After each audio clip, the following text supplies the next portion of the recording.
నిజంగా బాబా జీవిత చరిత్ర చెప్పడం, బాబా లీలలు చెప్పడం, ఎక్కడెక్కడ కేకలేశారో దాని వెనకాతల దృష్టాంతాలు ఏమిటో, ఏ స్థాయిలో వేశారో చెప్పవలసి వస్తే ఏ మామూలు మాటలా, సామాన్యమైన విశేషం అది.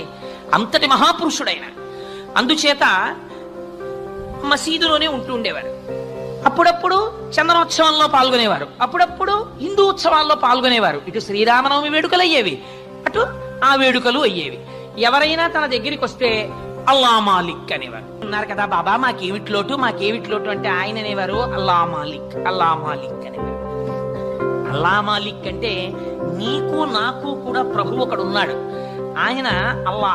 అల్లా అంటే నామరూపాలతో మీరు ఏ రూపంతో పిలవండి, నేను చెప్పాను కదా అది బ్రహ్మము. నేను శివుడు అంటారు, వేరొకరు కృష్ణుడు అంటారు, వేరొకరు శ్రీ మహావిష్ణువు అంటారు, వేరొకరు అల్లా అంటారు, వేరొకరు ఇంకో పేరుతో పిలుస్తారు. ఏ పేరుతో పిలిచినా అది బ్రహ్మం.